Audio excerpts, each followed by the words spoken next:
spécifiquement Noël la prochaine fois. Mais aujourd'hui, suite au temps de louange et d'adoration, le Seigneur m'a montré que certains, et peut-être la plupart d'entre nous, traversent un désert.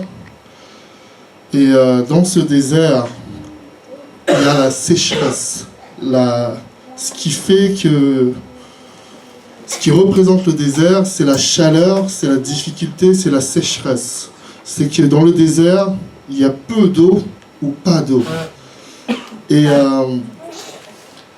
le Seigneur voudrait nous parler, nous encourager aujourd'hui, comme je l'avais déjà dit la dernière fois que j'avais partagé la parole de Dieu et la pluie qui vient tomber sur nous. Amen. La parole de Dieu est représentée souvent par l'eau. Quand la parole de Dieu dit que, par exemple, dans Jean chapitre 3, il est écrit « Vous devez être nés d'eau et d'esprit ». Il ne s'agit pas simplement de baptême, il s'agit simplement d'abord d'être né dans la parole de Dieu, de recevoir la parole de Dieu. Puisque Jean chapitre 1 nous dit que Dieu était la parole et la parole était avec Dieu, comme nous l'a encouragé notre sœur tout à l'heure. Et donc la parole de Dieu vient mettre de l'eau, vient nous réconforter dans le désert. Vous voyez, il y a le fils d'une femme qui s'appelle Agar, Ismaël, quand Agar était partie à quitter Abraham et Sarah, elle s'est retrouvée dans le désert, dans la difficulté. Et Dieu a pourvu à ce qu'elle puisse avoir de l'eau, à ce qu'elle puisse être restaurée. Alors que, effectivement, Agar et le peuple d'Israël n'étaient finalement pas le peuple choisi originellement par Dieu, mais Dieu a pourvu. Et Dieu pourvoit toujours dans le désert des sources d'eau pour celui qui est avec lui. Amen. Et j'aimerais vous encourager par rapport à ça. Je ne sais pas exactement le temps que tu traverses, mais Dieu vient amener la source en plein désert. Et avant de lire Ésaïe 61, excusez-moi, nous allons prendre Psaume 84 et vous allez mieux comprendre ce que je dis. Psaume 84.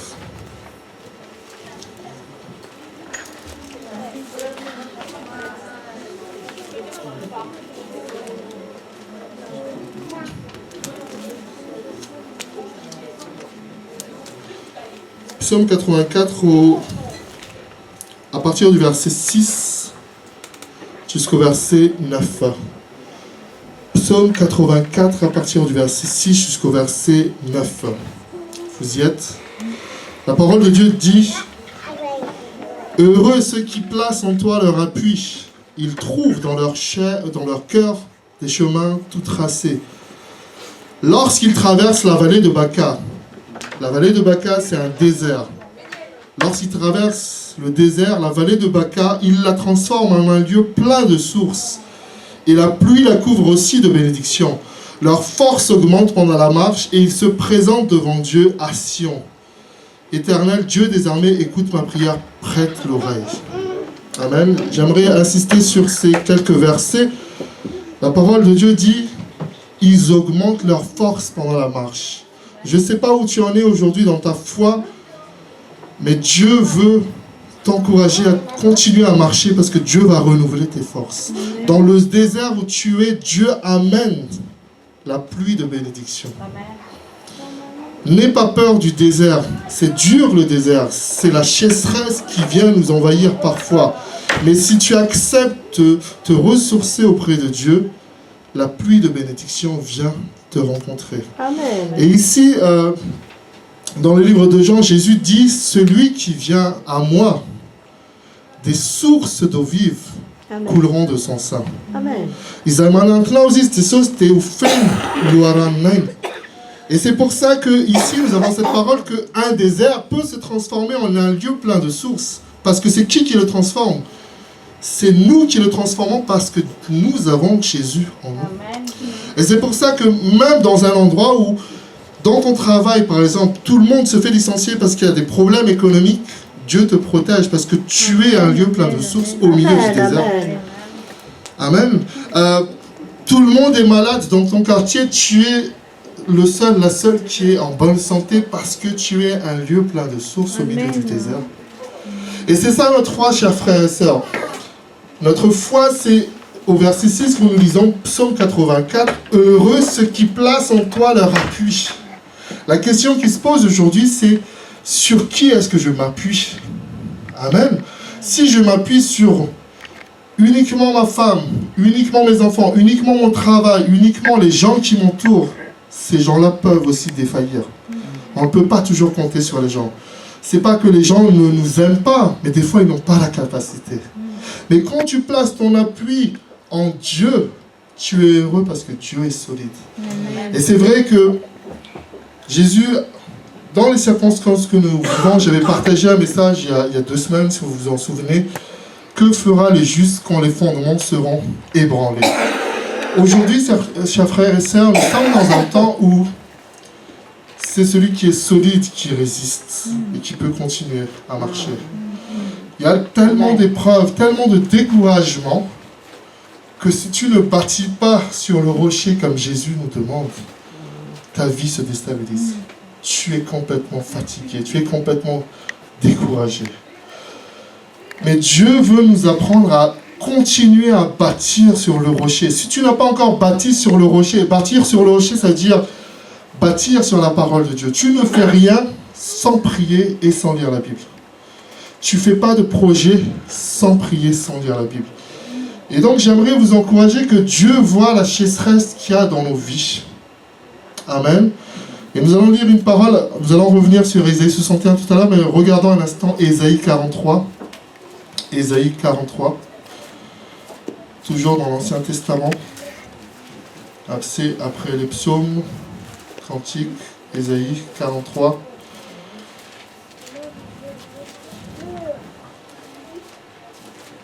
La difficulté du désert aussi, c'est que c'est un lieu de solitude. Le désert est souvent un lieu de solitude et c'est vrai que c'est un endroit où Dieu nous emmène souvent personnellement pour nous parler. La Bible dit dans Deutéronome 8 par exemple que Dieu a pris le peuple d'Israël pour parler à son cœur dans le désert. Et donc, le désert est représenté par diverses épreuves que tu peux traverser et souvent, tu te sens seul. C'est pour ça que la Bible dit que personne ne peut comprendre vraiment le cœur. Parce que même la joie, l'autre ne peut pas vraiment le partager avec toi. Il y a des choses qui sont très personnelles. Et donc, le désert est marqué par la solitude. Mais Dieu nous dit dans Ésaïe 43, et on va lire cela au verset... je vais vous donner ça tout de suite. Où est-ce qu'il est le verset?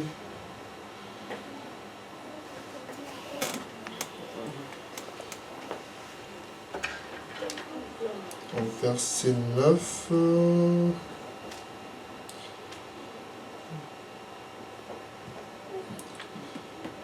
Excusez-moi juste un instant, ce que j'avais. Au verset 19, c'était pas au verset 9, c'est au verset 19. Ésaïe 43, au verset 19.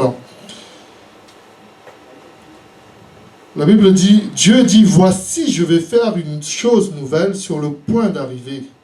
Ne la connaîtrez-vous pas? Je mettrai un chemin dans le désert et des fleuves dans la solitude. Amen. Dieu rappelle encore ici, Dieu connaît que le désert, c'est la sécheresse. Tu connais peut-être une sécheresse financière, une sécheresse spirituelle, une sécheresse dans ta famille, une sécheresse dans ton travail, une sécheresse dans divers domaines. Mais Dieu dit, tu n'es pas seul. Je vais produire la pluie des fleuves dans la solitude. Et pourquoi? Parce que Dieu dit plus haut, au verset 1, Ésaïe 43, « Ne crains rien car je te rachète, je t'appelle par ton nom, tu es à moi. » Et verset 2, « Si tu traverses les eaux, je serai avec toi, et les fleuves, ils ne te submergeront point. Si tu marches dans le feu, tu ne te brûleras pas, car je suis l'Éternel, ton Dieu. » Amen. Et au verset 4, parce que tu as du prix à mes yeux, Amen. parce que tu es honoré que je t'aime. Amen. Dieu nous aime. Amen. Amen. Alléluia. Et nous sommes à l'écoute du Saint-Esprit ce soir. Ce n'est pas vraiment le message que j'ai préparé, mais je crois que Dieu nous parle depuis la louange, depuis ce temps de prière. Dieu voit ta sécheresse. Amen. Dieu voit ta fatigue. Le temps est pesant, il fait froid, il y a beaucoup de virus, de maladies, de grippe, etc. Mais Dieu est fidèle. Amen. Et Dieu bénit son peuple. Il y a un très beau verset que je cite souvent sur Facebook, le psaume 29, 11, qui dit « L'Éternel donne la force à son peuple. L'Éternel bénit son peuple et le rend heureux. » Et donc dans notre marche, dans notre foi, il y a, comme dans la vie, des hauts et des bas.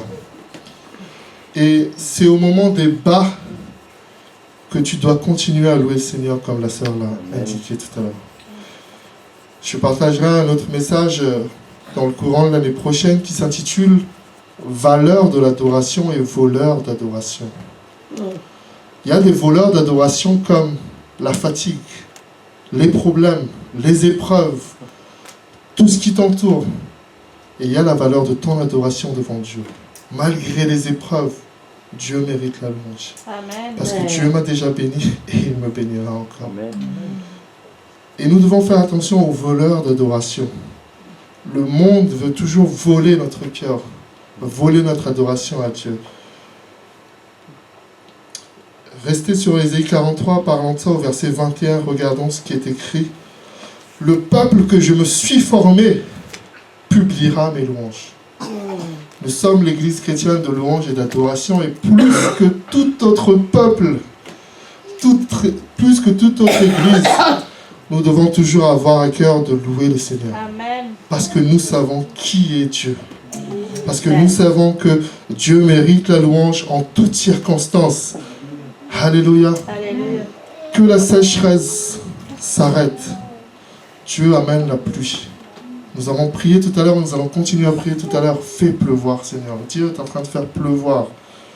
Tu ne peux pas imaginer ce que Dieu est en train de préparer. Amen. Et c'est là toujours la difficulté. Mais pourquoi est-ce que si je savais avant, j'aurais été en paix? Mais Dieu ne te montre pas toujours tout directement. Mais Dieu agit. Amen. Amen. Nous allons continuer et recevoir cet encouragement de Ésaïe 61. C'est un des fondements de notre église Éclat. Notre église Éclat part de ce chapitre 61 d'Ésaïe. Si on vous demande quel est le chapitre de la Bible, quel est le verset de la Bible qui représente votre église, cela se trouve dans Ésaïe 61. Le premier verset particulièrement et puis les autres versets. Je vais lire avec vous Ésaïe 61 à partir du verset 1. L'Esprit du Seigneur, l'Éternel, est sur moi, car l'Éternel m'a oint pour porter de bonnes nouvelles aux malheureux. Il m'a envoyé pour guérir ceux qui ont le cœur brisé, pour proclamer aux captifs la liberté et aux prisonniers la délivrance. Amen. Et Jésus va lire ça, vous pouvez lire l'histoire dans Luc chapitre 18, il me semble. Jésus va lire, non c'est dans Luc chapitre 4, Jésus va lire ce chapitre d'Ésaïe 61, il va dire « Cette parole aujourd'hui s'accomplit ».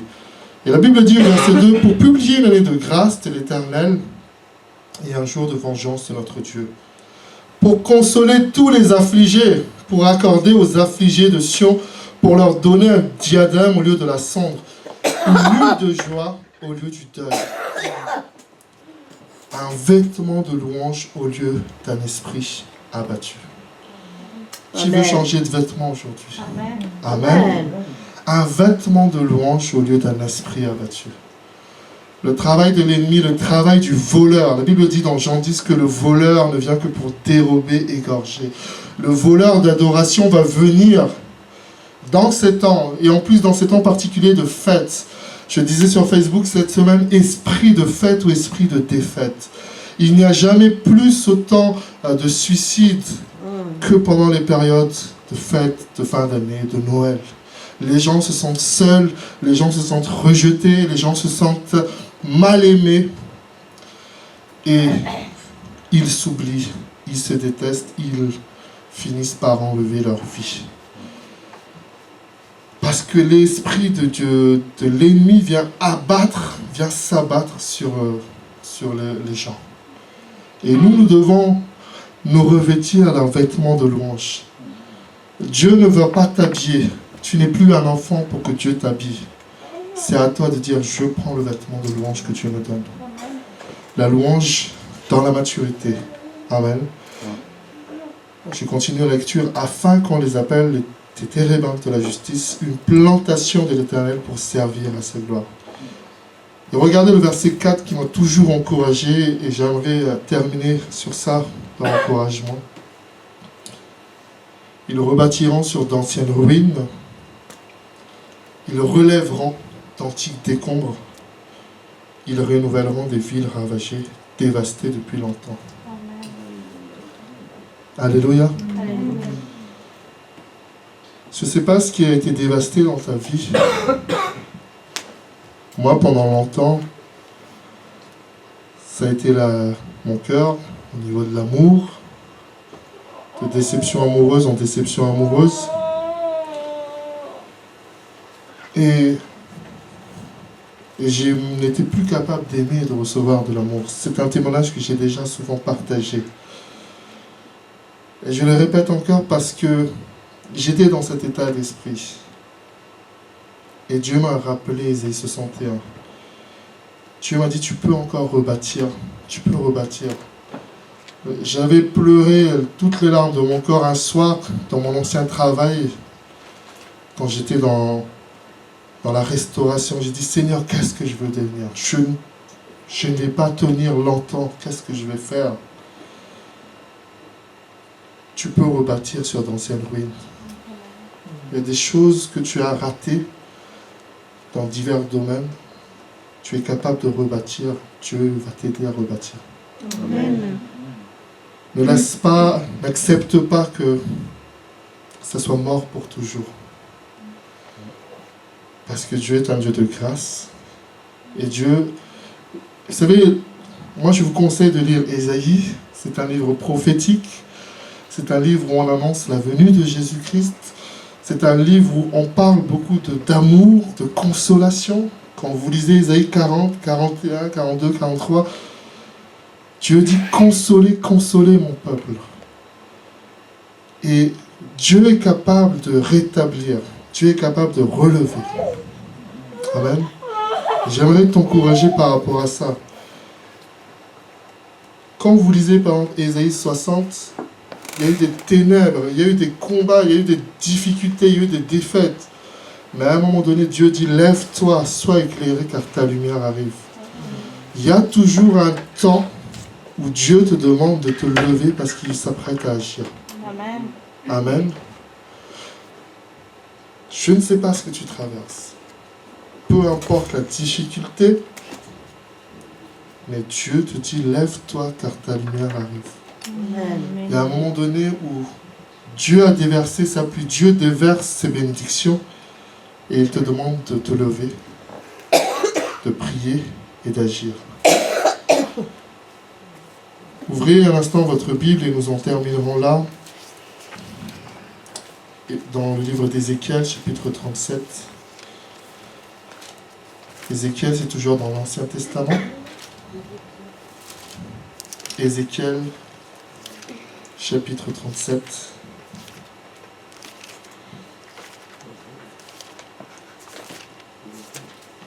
Dieu est capable de tout. Amen. Dieu est capable de tout. Amen. Et à travers Dieu, tu peux tout faire. C'est pour ça que Jésus a dit, tout est possible à celui qui croit. Amen. Amen. Tout ce qui est dévasté peut être relevé. Et Dieu peut créer de nouvelles choses. Nous lisons ensemble Ézéchiel 37. La Bible dit « La main de l'Éternel fut sur moi, et l'Éternel me transporta en esprit et me déposa dans le milieu d'une vallée remplie d'ossements. Il me fait passer auprès d'eux tout autour. Et voici, ils étaient fort nombreux à la surface de la vallée. Ils étaient comme secs. » Retenez ce mot, sec. Il me dit, fils de l'homme, ces eaux pourront-ils revivre? Je répondis, Seigneur éternel, tu le sais. Il me dit, prophétise sur ces eaux et dis-leur, ossements desséchés, écoutez la parole de l'Éternel. Ainsi parle l'Éternel à ces eaux. Voici, je vais faire entrer en vous un esprit et vous vivrez, et je vous donnerai des nerfs, je ferai croître sur vous de la chair, je vous couvrirai de peau, je mettrai en vous un esprit et vous vivrez, et vous saurez que je suis l'Éternel. Amen. Amen. Amen. Je suis en train de vous proclamer la parole de Dieu cet après-midi. Je ne dis pas que vous êtes morts. Je dis que s'il y a de la sécheresse en toi, et je proclame cette parole de Dieu sur ta vie, ossements desséchés, écoute la parole de l'Éternel. Voici, Dieu fait entrer un esprit et tu vas vivre. Amen. La Bible dit, Jésus a dit, mes paroles sont esprit et vie. Ce que tu es en train d'entendre, si tu acceptes de recevoir, l'Esprit de Dieu vient sur toi Amen. pour amener cette restauration, pour amener cette guérison, pour amener cette délivrance. Parce que sa parole est esprit et vie. Et je le confesse pour nous qui sommes présents, pour ceux qui regarderont cette vidéo, toute sécheresse dans ta vie va s'arrêter au nom de Jésus. Amen. Parce que Dieu est le Dieu de la vie. Et la vie de Dieu va couler en abondance en toi. Amen. Et nous continuons la lecture. La Bible dit, au verset 7, « Je prophétisais selon l'ordre que j'avais reçu. Et comme je prophétisais, il y eut un bruit. Et voici, il se fit un mouvement. Et les os s'approchèrent les uns des autres. Je regardais, voici, il leur vint des nerfs. La chair crut et la peau les couvrit par-dessus. Mais il n'y avait pas en eux d'esprit. Il me dit, prophétise et parle à l'esprit. Prophétise, fils de l'homme, et dis à l'esprit, ainsi parle le Seigneur l'Éternel.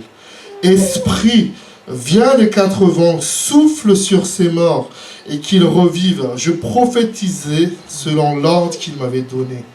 Et l'Esprit entra en eux, et ils reprirent vie. Et ils se tinrent sur leurs pieds. C'est une armée nombreuse, très nombreuse. Il me dit, fils de l'homme, ces os, c'est toute la maison d'Israël. Voici, ils disent, nos os sont desséchés, notre espérance est détruite, nous sommes perdus. Prophétise donc et dis-leur, voici, j'ouvrirai vos sépulcres, je vous ferai sortir de vos sépulcres. Ô mon peuple, je vous ramènerai dans le pays d'Israël, et vous saurez que je suis l'Éternel lorsque j'ouvrirai vos sépulcres, et que je vous ferai sortir de vos sépulcres. Ô mon peuple, je mettrai mon esprit en vous, et vous vivrez, et je vous rétablirai dans votre pays, et vous saurez que moi, l'Éternel, j'ai parlé et agi, Amen. dit l'Éternel. Amen. Amen. Cette parole est pour chacun d'entre nous. Dieu veut qu'on soit dans un esprit de fête et non de défaite. Amen. Vous savez, il y a beaucoup de discussions autour de Noël, etc. Et Dieu m'a interpellé encore. Il m'a dit ce matin, Noël est une unique occasion dans l'année où tout le monde entier peut entendre parler de Jésus. Amen. Parce que s'ils posent la question, c'est quoi Noël? On peut leur dire Noël, c'est le souvenir de la naissance de Jésus. Amen. Donc nous devons célébrer Noël. Nous devons, plus que tout autre peuple, nous réjouir qu'un sauveur nous est donné. Amen. Un fils bien-aimé. Donc, aujourd'hui, nous sommes encore ce 13 décembre. Je ne sais pas ce que tu traverses, ce que tu vis, mais Dieu veut mettre sa vie en nous.